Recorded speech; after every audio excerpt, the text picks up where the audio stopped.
ಎಲ್ಲರಿಗೂ ನಮಸ್ಕಾರಗಳು. ಮಾತು ವಿತ್ ಮಾಲಿನಿ ಕಾರ್ಯಕ್ರಮಕ್ಕೆ ತಮಗೆಲ್ಲರಿಗೂ ಸ್ವಾಗತ. ನಾನು ಪ್ರೊಫೆಸರ್ ಸುತ್ತೂರೆಸ್ ಮಾಲಿನಿ, ಅಧ್ಯಕ್ಷರು, ಜೆನೆಟಿಕ್ಸ್ ಮತ್ತು ಜಿನೋಮಿಕ್ಸ್ ಅಧ್ಯಯನ ವಿಭಾಗ, ಮೈಸೂರು ವಿಶ್ವವಿದ್ಯಾನಿಲಯ. ವೀಕ್ಷಕರಲ್ಲಿ ಒಬ್ಬರು ಮಾರ್ಫಾನ್ ಸಿಂಡ್ರೋಮ್ ಬಗ್ಗೆ ಒಂದು ಹೆಚ್ಚಿನ ಮಾಹಿತಿಯನ್ನು ನೀಡಿ ಅಂತ ಹೇಳಿದರು. ಆದ ಕಾರಣ ಈ ವಿಡಿಯೋನ ಮಾಡ್ತಾ ಇದ್ದೀನಿ. ಮಾರ್ಫಾನ್ ಸಿಂಡ್ರೋಮ್ ಎನ್ನುವ ಆನುವಂಶೀಯ ಕಾಯಿಲೆ. ಆನುವಂಶೀಯ ಕಾಯಿಲೆ ಅಂದರೆ ಒಂದು ತಲೆಮಾರಿನಿಂದ ಮತ್ತೊಂದು ತಲೆಮಾರಿಗೆ ಬರುವಂತಹ ಕಾಯಿಲೆಗಳನ್ನು ನಾವು ಆನುವಂಶೀಯ ಕಾಯಿಲೆಗಳು ಅಂತ ಕರಿತೀವಿ. ಇದಕ್ಕೆ ಮುಖ್ಯ ಕಾರಣ ನಮ್ಮ ಜೀವಕೋಶದ ಒಳಗಡೆ ನ್ಯೂಕ್ಲಿಯಸ್ ಅಂತ ಇದೆ, ಅದರ ಒಳಗಡೆ ವರ್ಣತಂತುಗಳು ಇದೆ, ಕ್ರೋಮೋಸೋಮ್ಸ್ ಅಂತೀವಲ್ಲ, ಅದರ ಒಳಗಡೆ DNA ಇದೆ. ಈ DNAಯಲ್ಲಿ ಎಲ್ಲೋ ಒಂದು ಕಡೆ ಒಂದು ಬದಲಾವಣೆಗಳಾಗಿರುತ್ತೆ. ಆ ಬದಲಾವಣೆ ಅಂದರೆ ಜೀನ್ಸ್ ಅಂತ ಒಂದು ಭಾಗ ಇದೆ, ಸೆಗ್ಮೆಂಟ್, ಅದನ್ನು ನಾವು ಜೀನ್ ಅಂತ ಕರಿತೀವಿ. ಆ ಜೀನಲ್ಲಿ ಉಂಟಾಗಿರುವಂತಹ ರೂಪಾಂತರದಿಂದಾಗಿ ಈ ಥರದ ನಾನಾ ರೀತಿಯ ತೊಂದರೆಗಳನ್ನು ನಾವು ನೋಡ್ತೀವಿ. ಯಾವ ಜೀನಿನಲ್ಲಿ ಈ ರೀತಿಯ ರೂಪಾಂತರ ಆಗಿದೆ ಅನ್ನುವುದರ ಮೇಲೆ ಯಾವ ಕಾಯಿಲೆ ಬಂದಿದೆ ಅನ್ನುವುದನ್ನು ನಾವು ಹೇಳಬಹುದು. ಈ ಜೀನ್ಗಳ ಮುಖ್ಯ ಕೆಲಸ ಏನು ಅಂತ ಅಂದರೆ, ಇದು ಕೆಲವೊಂದು ರಾಸಾಯನಿಕ ಕ್ರಿಯೆಗಳನ್ನು ನಡೆಸಿ ಕೊನೆಗೆ ಒಂದು ಪ್ರೋಟೀನನ್ನು ಬಿಡುಗಡೆ ಮಾಡುತ್ತೆ. ಆ ಪ್ರೋಟೀನು ದೇಹದ ಒಳಗಡೆ ಪ್ರತಿಯೊಂದು ರಾಸಾಯನಿಕ ಕ್ರಿಯೆನೇ ನಡೆಯೋದು. ಮಾಲಿಕ್ಯುಲರ್ ಲೆವೆಲಲ್ಲಿ ದೇಹದ ಒಳಹೊಕ್ಕು ನಾವು ನೋಡಿದಾಗ ನಿಜವಾಗ್ಲೂ ನಮಗೆ ಆಶ್ಚರ್ಯ ಆಗುತ್ತೆ. ದೇಹದ ಒಳಗಡೆ ಇಷ್ಟೆಲ್ಲ ಕ್ರಿಯೆಗಳು ನಡೆಯುತ್ತಾ, ಇಷ್ಟು ಪರ್ಫೆಕ್ಟಾಗಿ ಕ್ರಿಯೆಗಳು ನಡೆಯುತ್ತಾ ಅಂತ ಆಶ್ಚರ್ಯ ಆಗುತ್ತೆ. ಅದು ಅಷ್ಟು ಚೆನ್ನಾಗಿ ನಡೀತಾ ಇರೋದಕ್ಕೆ ನಾವೆಲ್ಲರೂ ಆರೋಗ್ಯವಂತರಾಗಿದ್ದೀವಿ.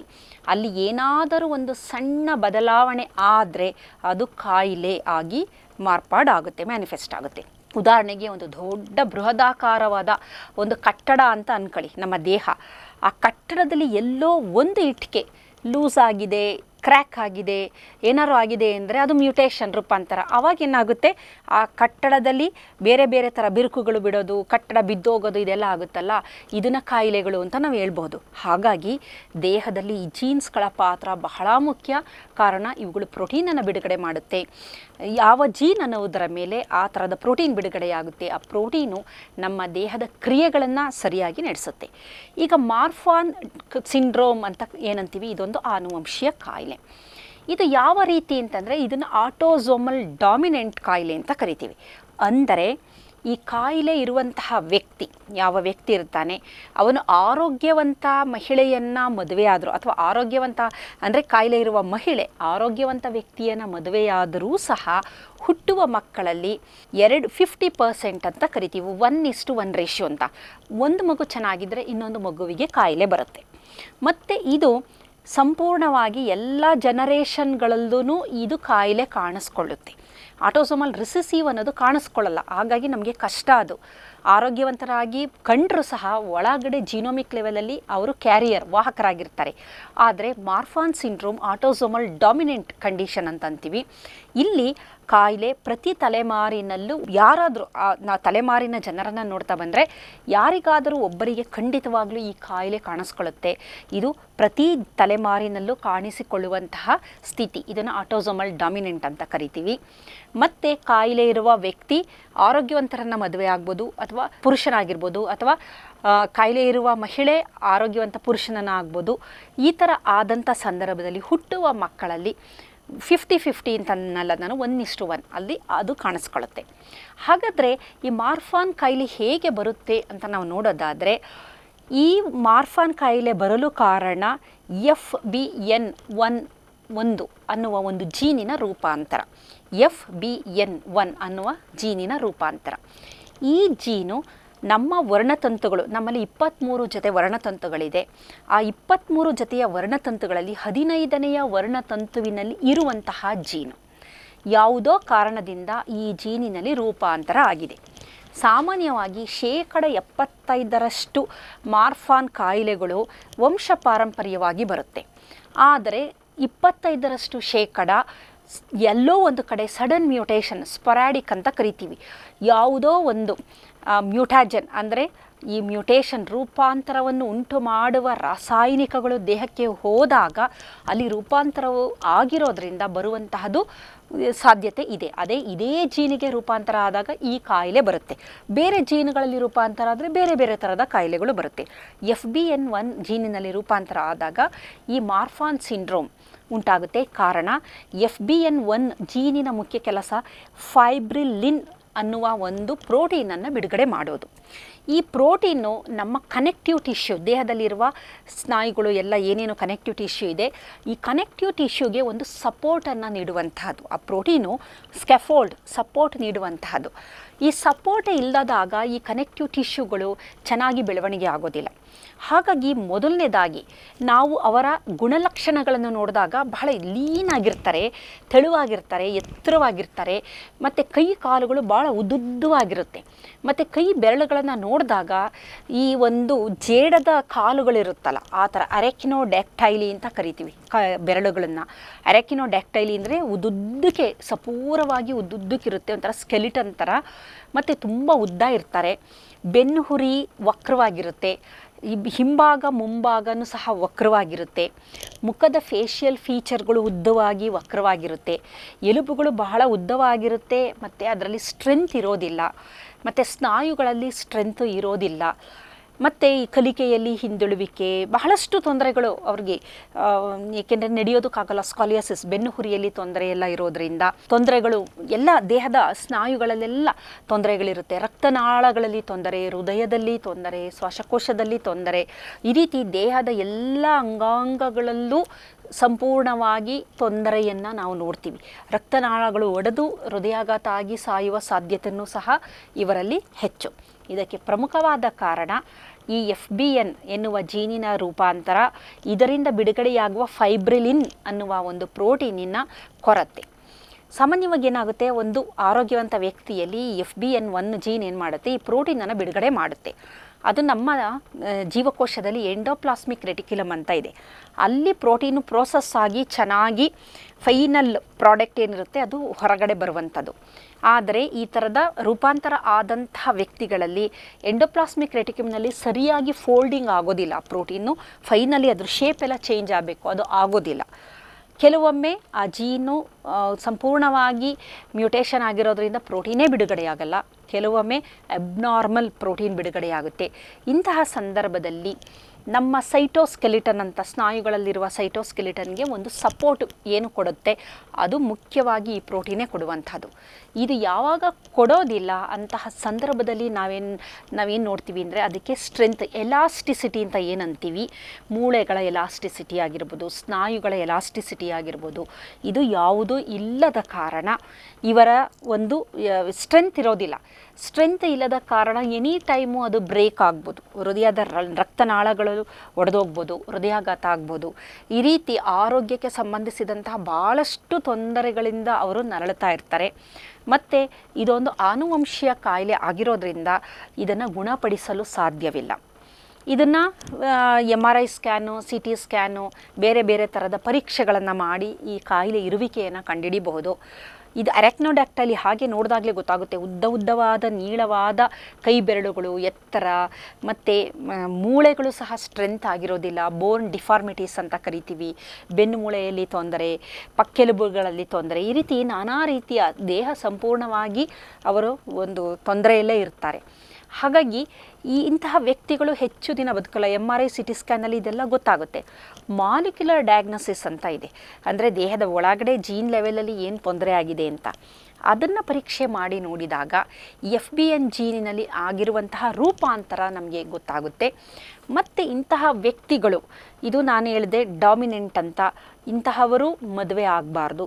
ಕಾರಣ ಇದು ಏನಾರು ಇದ್ದಂಥ ಪಕ್ಷದಲ್ಲಿ ಇವರ ಮಕ್ಕಳಿಗೆ ಇದು ವರ್ಗಾವಣೆಯಾಗುವ ಸಾಧ್ಯತೆ ಇದೆ.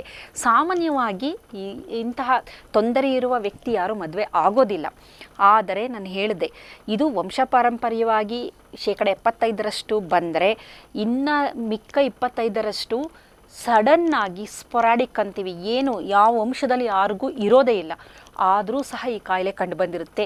ಕಾರಣ ನಮಗೆ ಅರಿವಿಲ್ಲದಂತೆ, ತಾಯಿ ಗರ್ಭಿಣಿಯಾಗಿದ್ದಾಗ ಆಕೆಗೆ ಅರಿವಿಲ್ಲದಂತೆ ಕೆಲವೊಂದು ಮಾರಣಾಂತಿಕ ರಾಸಾಯನಿಕಗಳಿಗೆ ಒಳಪಟ್ಟಿರ್ಬೋದು, ಅದನ್ನು ತಿಂದಿರ್ಬೋದು, ಕುಡಿದಿರಬಹುದು, ಗೊತ್ತಿಲ್ಲ. ಆಹಾರದಲ್ಲಿ ಈಗ ನೋಡಿ, ಆಹಾರದಲ್ಲಿರುವ ಕಲರಿಂಗ್ ಏಜೆಂಟ್, ಕಲರ್ಗಳು ಹಾಕಿರ್ತಾರೆ ಆಹಾರದಲ್ಲಿ, ಅದಾಗಿರ್ಬೋದು, ಪ್ರಿಸರ್ವೇಟಿವ್ಗಳಾಗ್ಬೋದು, ಆಮೇಲೆ ಕೀಟನಾಶಕಗಳು, ಕ್ರಿಮಿನಾಶಕಗಳು ತರಕಾರಿಯಲ್ಲೆಲ್ಲ ಇರುತ್ತೆ. ಆಮೇಲೆ ಫುಡ್ ಅಡಿಟಿವ್ಸು, ಆಹಾರ ಹಾಳಾಗದಂತೆ ಪ್ರಿಸರ್ವೇಟಿವ್ಗಳು ಹಾಕಿರ್ತಾರೆ. ಮತ್ತು ಆಹಾರ ರುಚಿ ಬರಲಿ ಅಂತ ಹೊರಗಡೆ ತಿನ್ನುವ ಆಹಾರಕ್ಕೆ ರಾಸಾಯನಿಕಗಳು ಹಾಕಿರ್ತಾರೆ, ಗೊತ್ತಿಲ್ಲ ಯಾವುದು ಅಂತ. ಯಾವುದೋ ಒಂದು ಆ ರಾಸಾಯನಿಕ ಏನು ಮಾಡಿರುತ್ತೆ, ಈ ಒಂದು ಜೀನನ್ನು ಹಾಳು ಮಾಡಿರುತ್ತೆ, ರೂಪಾಂತರ ಮಾಡಿರುತ್ತೆ. ಅದರಿಂದ ಹುಟ್ಟುವ ಮಗುವಿನಲ್ಲಿ ಈ ಥರದ ತೊಂದರೆಗಳನ್ನು ನಾವು ನೋಡ್ತೀವಿ. ಇದು ಒಂದು ಗ್ಲೋಬಲಿ ಜಗತ್ತಿನಲ್ಲಿ ನಾವು ನೋಡಿದರೆ ಬೇಕಾದಷ್ಟು ಜನ ಇದ್ದಾರೆ ಮಾರ್ಫಾನ್ ಸಿಂಡ್ರೋಮ್ಗೆ ತುತ್ತಾಗಿರೋ ಅಂಥವರು. ಹಾಗಾಗಿ ಇದೊಂದು ಆನುವಂಶೀಯ ಕಾಯಿಲೆ ಆಗಿರೋದ್ರಿಂದ ಇದಕ್ಕೆ ಯಾವುದೇ ರೀತಿಯ ಒಂದು ಗುಣಪಡಿಸೋಕ್ಕೆ ಸಾಧ್ಯ ಇಲ್ಲ. ಆದರೆ ಸಿಂಪ್ಟಮ್ಯಾಟಿಕ್ ಟ್ರೀಟ್ಮೆಂಟ್ ಅಂತ ಅಂತಾರೆ. ಅಂದರೆ ಆ ವ್ಯಕ್ತಿಗೆ ಏನೇನು ತೊಂದರೆ ಆಗಿದೆ, ಒಬ್ಬೊಬ್ಬರಿಗೆ ಒಂದೊಂದು ತೊಂದರೆ ಸಿವಿಯಾರಿಟಿ ಇರ್ಬೋದು. ಅದಕ್ಕೆ ಸಂಬಂಧಿಸಿದಂತೆ ಅಂತಹ ವ್ಯಕ್ತಿಗೆ ಸೂಕ್ತವಾದ ವೈದ್ಯಕೀಯ ಸಲಹೆ ಮತ್ತು ಔಷಧೋಪಚಾರಗಳನ್ನು ಮಾಡ್ತಾ ಬರ್ತಾರೆ. ಆದರೆ ಅದರಿಂದನೇ ಅವರು ಜೀವನವನ್ನು ಮ್ಯಾನೇಜ್ ಮಾಡಬಹುದೇ ಹೊರತು ನಿರ್ವಹಣೆ ಅಷ್ಟೇ ಇಲ್ಲಿ ಗುಣಪಡಿಸೋಕ್ಕೆ ಸಾಧ್ಯ ಇಲ್ಲ. ಆದರೆ ನಿರ್ವಹಣೆ ಮಾತ್ರ ಉಳಿದಿರುವಂತಹದ್ದು. ಹಾಗಾಗಿ ಈ ಒಂದು ಆನುವಂಶೀಯ ಕಾಯಿಲೆಗೆ ತುತ್ತಾಗಬಾರ್ದು ಅಂದರೆ ನಾವು ಗರ್ಭಾವಸ್ಥೆ, ತಾಯಿ ಗರ್ಭಿಣಿಯಾಗಿದ್ದಾಗ ಎಚ್ಚರಿಕೆಯಿಂದ ಇರಬೇಕು. ಸ್ಪರಾಡಿಕ್ ಕಂಡೀಷನ್ನು ಅಥವಾ ವಂಶದಲ್ಲಿ ಏನಾದರೂ ತೊಂದರೆಗಳಿದ್ದಂತಹ ಪಕ್ಷದಲ್ಲಿ, ಗರ್ಭಿಣಿ ಆಗುವಂತಹ ಪಕ್ಷದಲ್ಲಿ ಆಕೆ ಪರೀಕ್ಷೆಗಳನ್ನು ಮಾಡಿಸ್ಕೊಳ್ಳೋದೇ ಆಗಲಿ, ಇವುಗಳನ್ನು ಮಾಡೋದ್ರಿಂದ ಈ ಥರದ ಮಕ್ಕಳು ಹುಟ್ಟುವ ಸಾಧ್ಯತೆಯನ್ನು ನಾವು ತಡೆಗಟ್ಟಬಹುದಾಗಿದೆ. ನಮ್ಮ ದೇಹದಲ್ಲಿ TGF ಟ್ರಾನ್ಸ್ಫಾರ್ಮಿಂಗ್ ಗ್ರೋತ್ ಫ್ಯಾಕ್ಟರ್ 1 ಅಂತ ಒಂದು ಪ್ರೋಟೀನ್ ಇದೆ. ಇದು ಸಾಮಾನ್ಯವಾಗಿ ಏನಾಗಿರುತ್ತೆ ಅಂದರೆ ಫೈಬ್ರಿಲಿನ್ ಜೊತೆ, ಈ ಪ್ರೋಟೀನ ಜೊತೆ ಸೇರ್ಕೊಂಡಿರೋದ್ರಿಂದ ಆರೋಗ್ಯವಂತ ವ್ಯಕ್ತಿಯಲ್ಲಿ ಅತಿಯಾಗಿ ಈ ಒಂದು ಮೂಳೆಗಳ ಬೆಳವಣಿಗೆ ಆಗೋದಿಲ್ಲ. ಆದರೆ ಈ ಒಂದು ಸಂದರ್ಭದಲ್ಲಿ ಫೈಬ್ರಿಲಿನ್ನಲ್ಲಿ ಮ್ಯೂಟೇಷನ್ ಆಗಿದೆ, ಆ ಪ್ರೋಟೀನೇ ಇಲ್ಲ. ಹಾಗಾಗಿ ಏನಾಗುತ್ತೆ ಅಂದರೆ ಈ TGF ಇದೆಯಲ್ಲ, ಟ್ರಾನ್ಸ್ಫಾರ್ಮಿಂಗ್ ಗ್ರೋತ್ ಫ್ಯಾಕ್ಟರ್ ಪ್ರಮಾಣ ಜಾಸ್ತಿ ಇರುತ್ತೆ, ಫ್ರೀ ಆಗಿರುತ್ತದು. ಅದು ಯಾವಾಗ ಜಾಸ್ತಿ ಆ್ಯಕ್ಟಿವೇಟ್ ಆಗಿರುತ್ತೆ, ಆ ಜೀನ್ ಆ್ಯಕ್ಟಿವೇಟ್ ಆಗಿರುತ್ತೆ, ಪ್ರೋಟೀನು ಜಾಸ್ತಿ ಇರುತ್ತೆ. ಅಂತಹ ಸಂದರ್ಭದಲ್ಲಿ ಏನಾಗುತ್ತೆ, ಅತಿಯಾಗಿ ಮೂಳೆಗಳ ಬೆಳವಣಿಗೆ. ಅದಕ್ಕೋಸ್ಕರನೇ ಇವರು ತುಂಬ ಎತ್ತರವಾಗಿರ್ತಾರೆ. ಮೂಳೆಗಳು ಬಹಳ ಉದ್ದುದ್ದವಾಗಿ ಬೆಳವಣಿಗೆ ಆಗಿರುತ್ತೆ. ಕಣ್ಣಿನ ತೊಂದರೆನೂ ಸಹ ಇರುತ್ತೆ. ರೆಟೈನಾ ಮತ್ತು ಲೆನ್ಸ್ ಡಿಟ್ಯಾಚ್ ಆಗಿರುತ್ತೆ. ಇವರಿಗೆ ಕಣ್ಣಿನಲ್ಲೂ ಸಹ ಬಹಳಷ್ಟು ತೊಂದರೆಗಳು, ಕಣ್ಣು ದೃಷ್ಟಿ ಸರಿಯಾಗಿ ಕಾಣೋದಿಲ್ಲ. ಇದರ ಜೊತೆಗೆ ಕೊಲಾಜಿನ್ ಅಂತ ಏನಂತೀವಿ ನಾವು ನಮ್ಮ ಚರ್ಮದಲ್ಲಿ ಅಥವಾ ಸ್ನಾಯುಗಳ, ಆ ಕೊಲಾಜಿನ್ನು ಕಮ್ಮಿ ಆಗ್ತಾ ಬರುತ್ತೆ. ಮ್ಯಾಟ್ರಿಕ್ಸ್ ಮೆಟಲೋಪ್ರೋಟಿಯೇಸಸ್ ಅಂತ ಅವೆಲ್ಲ ಏನು ಅಂತಂದರೆ ನಮ್ಮ ಈ ಸ್ನಾಯುಗಳಿಗೆ ಸ್ಟ್ರೆಂತ್ ಕೊಡೋದು, ಅದು ಕಡಿಮೆ ಆಗ್ತಾ ಬರುತ್ತೆ. ಮೂಳೆಗಳ ಬೆಳವಣಿಗೆ ಅತಿ ಹೆಚ್ಚು ಆಗ್ತಾ ಇರುತ್ತೆ ಬಿಕಾಸ್ ಆಫ್ ಈ TGF ಟ್ರಾನ್ಸ್ಫಾರ್ಮಿಂಗ್ ಗ್ರೋತ್ ಫ್ಯಾಕ್ಟರ್ ಅಂತ ನಾನು ಏನು ಹೇಳಿದೆ ಅದರ ಪರಿಣಾಮದಿಂದ. ಇದರ ಜೊತೆಗೆ ಸ್ಮ್ಯಾಡ್ ಅನ್ನುವುದು MKPK ಪಾತ್ವೆ ಇದೆ, ಅದು ಈ TGF ಆಲ್ಫಾ ಇದೆಯಲ್ಲ ಹೆಚ್ಚು ಮಾಡ್ತಾ ಬರುತ್ತೆ ಆ ಪಾತ್ವೆಗಳನ್ನು. ಹೀಗಾಗಿ ಕೆಲವೊಂದು ಈ ಒಂದು ತೊಂದರೆಗಳಿಂದ ಕೆಲವೊಂದು ಜೀನ್ಸ್ಗಳು ಆ್ಯಕ್ಟಿವೇಟ್ ಆಗಿ ಅವೇನು ಮಾಡುತ್ತೆ, ಈ ಪರಿಸ್ಥಿತಿಯನ್ನು ಇನ್ನೂ ತೀವ್ರಗೊಳಿಸೋದ್ರಿಂದ ಇನ್ನೂ ಮೂಳೆಗಳ ಇನ್ನೂ ಜಾಸ್ತಿ ಪ್ರಾಲಿಫರೇಷನ್, ಸೆಲ್ಲು ಜಾಸ್ತಿ ಕಾಂಡ್ರಿಯೋಸೈಟ್ಸ್ ಅಂದರೆ ಮೂಳೆಗಳ ಒಂದು ಜೀವಕೋಶಗಳನ್ನು ಕಾಂಡ್ರಿಯೋಸೈಟ್ಸ್ ಅಂತೀವಿ. ಈ ಕಾಂಡ್ರೋಸೈಟ್ಸ್ಗಳು ಅಥವಾ ಕಾಂಡ್ರಿಯೋಸೈಟ್ಗಳು ಏನಿದೆ ಇವುಗಳು ಜಾಸ್ತಿ ಬೆಳವಣಿಗೆ ಆಗೋದ್ರಿಂದ ಇವರು ಎದೆಯ ಭಾಗ, ಹಿಂಭಾಗ ಎಲ್ಲ ಕಡೆ ಆ ಒಂದು ವಕ್ರತೆಯನ್ನು ನಾವು ನೋಡಬಹುದಾಗಿದೆ. ಹಾಗಾಗಿ ಇದಕ್ಕೆ ಯಾವುದೇ ರೀತಿಯ ಟ್ರೀಟ್ಮೆಂಟ್ ಇಲ್ಲ. ಇದರಿಂದ ಇನ್ನೂ ಹೆಚ್ಚು ತೊಂದರೆಗಳೇ ಹೆಚ್ಚು, ಎಲ್ಲ ಅಂಗಾಂಗಗಳು, ಸ್ನಾಯುಗಳಲ್ಲಿ ಮುಖ್ಯವಾಗಿ ತೊಂದರೆಗಳು ಆಗೋದ್ರಿಂದ ಅದನ್ನು ಕಡಿಮೆ ಮಾಡಲು ಕೆಲವೊಂದು ಔಷಧೋಪಚಾರಗಳನ್ನು ಟಾರ್ಗೆಟ್ ಮಾಡಿ TGFನ ಕಡಿಮೆ ಮಾಡೋಕ್ಕೆ ಕೆಲವೊಂದು ಔಷಧೋಪಚಾರಗಳನ್ನು ಕೊಡ್ಬೋದು, ಇನ್ನೂ ತೀವ್ರತೆ ಹೆಚ್ಚಾಗದಿದ್ದ ಹಾಗೆ. ಅದರ ಹೊರತಾಗಿ ಪರಿಸ್ಥಿತಿಯನ್ನು ಸರಿಪಡಿಸೋಕ್ಕೆ ಸಾಧ್ಯ ಇಲ್ಲ. ಹಾಗಾಗಿ ಮಾರ್ಫಾನ್ ಸಿಂಡ್ರೋಮ್ ಒಂದು ಆನುವಂಶೀಯ ಕಾಯಿಲೆ. ಕುಟುಂಬದಲ್ಲಿ ನಾವು ಬಹಳ ಎಚ್ಚರಿಕೆ ವಹಿಸಬೇಕು. ಈ ಥರದ ತೊಂದರೆಗಳು ಇದ್ದಂತಹ ಪಕ್ಷದಲ್ಲಿ ಅಂತಹ ವ್ಯಕ್ತಿಗಳಿಗೆ ಮದುವೆ ಮಾಡೋದೇ ಆಗಲಿ, ಅದನ್ನು ಆದಷ್ಟು ಅಂಥದನ್ನು ನಾವು ತಡೆಗಟ್ಟಬೇಕಾಗುತ್ತೆ. ಜೊತೆಯಲ್ಲಿ ಗರ್ಭಿಣಿ ಸ್ತ್ರೀ ಸಹ ಬಹಳ ಎಚ್ಚರಿಕೆಯಿಂದ ಇರಬೇಕು.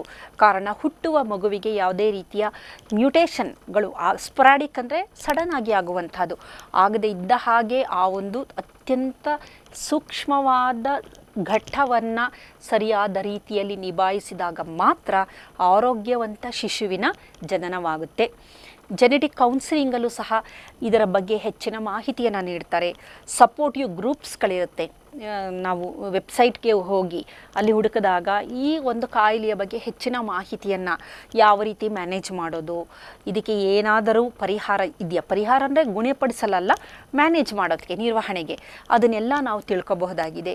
ಹೆಚ್ಚಿನ ಮಾಹಿತಿ ದೊರೆತಾಗ ಕಾಯಿಲೆಯ ನಿರ್ವಹಣೆ ಸಹ ಸುಲಭವಾಗುತ್ತೆ. ಹಾಗಾಗಿ ಸಮಸ್ಯೆ ಇದೆ, ಆದರೆ ಸಮಸ್ಯೆಯನ್ನು ನಿಭಾಯಿಸುವುದೇ ಉಳಿದಿರುವ ಮಾರ್ಗ. ಈ ಆನುವಂಶೀಯ ಕಾಯಿಲೆಗಳಲ್ಲಿ ಒಂದೇ ಒಂದು ಮಾರ್ಗ ಅಂದರೆ ನಿರ್ವಹಣೆ. ಇದು ಮಾತ್ರ ಉಳಿದಿರುವ ಮಾರ್ಗ ಅಂತ ನಾವು ಹೇಳಬಹುದು. ನಮಸ್ಕಾರ.